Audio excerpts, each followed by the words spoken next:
I don't know about you folks, but it's looking pretty good out there. And I breathed a big sigh of relief after that small thermonuclear event went off yesterday, and we still had structures in place in Board Ranch, and the ski area made it through in fine shape. And I, like Gene, was calling my folks about every 5 minutes instead of every 10 minutes that were up there.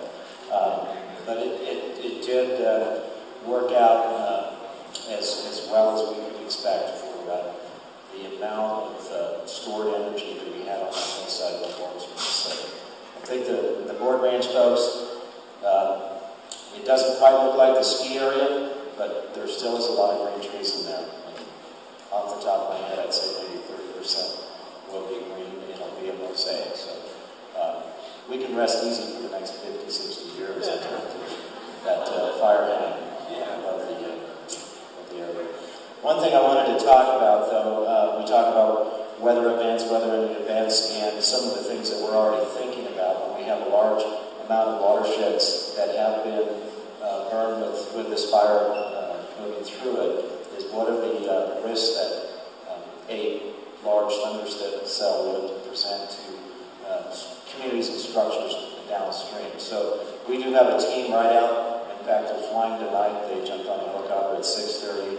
We're trying to get a feel for which watersheds have been the most heavily impacted by the fire over the last 2 weeks. And so they're looking at those areas. We have, I think, a team of 5 right now that's going to spend the next 3 days doing the initial rapid assessment of potential risk, and then we'll get with the community leaders and advise them on how best to proceed.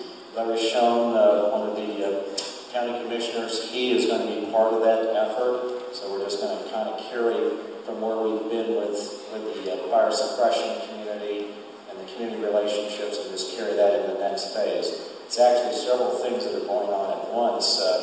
We have what we call the Burned Area Emergency Response Team, which, when this fire is contained, they have about 7 days to put together an evaluation of the entire burned area in terms of threats to human life and property, and they will make recommendations for funding to address those threats.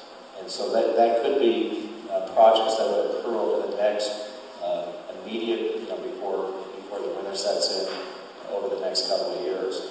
We also have, before we let these guys go, is the fire suppression rehab. Somebody asked about those lines and all the fire lines that have been cut. We will have a fire rehab plan to the team tomorrow, which gives them kind of the direction of what our turn-back expectations are in order to take the fire back to the forest.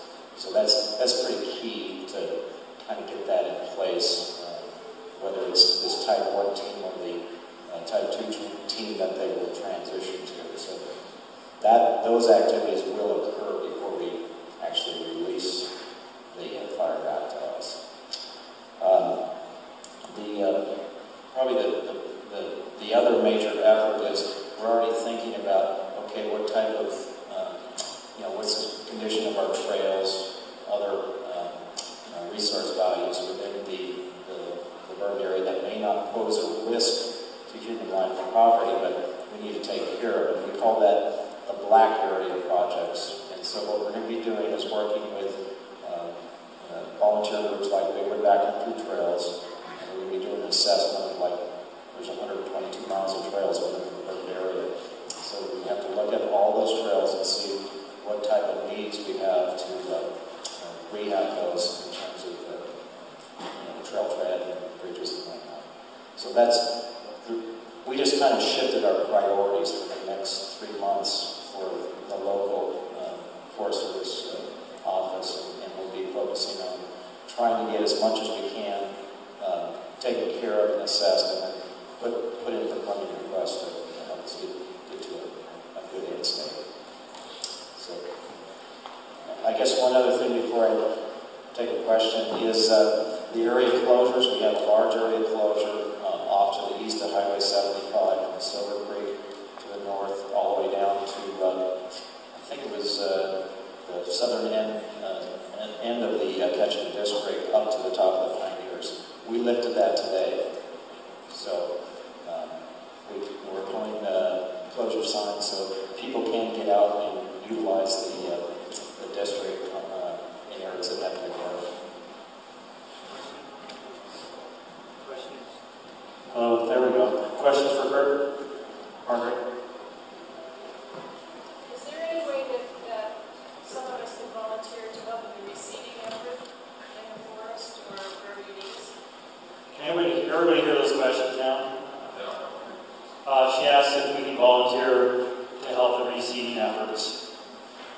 And the answer is, Margaret, yes. But at this point, we need to do the assessment and figure out how best to move forward. Because, like I said, some of it is the emergency response and rehab, and there will be, like we've got a lot of winter range out in Warm Springs that has been affected. We need to address those issues too. Larry first. Curt, just discuss a little more, if you would, what is the level of risk in some of these watersheds to a flash flood event, not only to residences, but to hikers, people who are out and about in the burned areas? What's the level of risk like on these thunderstorms coming in, and what's the risk of hikers as well as homes? Well, that's why we brought in the team immediately. There is some risk because if you do have a watershed that's cooked, it may be a small watershed, but location-wise, it may be very important or critical to, say, homes below or in narrow drainages. And so what we're trying to do is just develop these, a rapid assessment, and then be able to get that information out and say, hey, here are these areas. If we do get, say, a half an inch in an hour period or in a 1 hour period, probably want to stay out of these drainages and just kind of get that information out to people. Because, be heads up, you start seeing a heavy thunder cell come in, you could have some soil movement, you could have quite a bit of water coming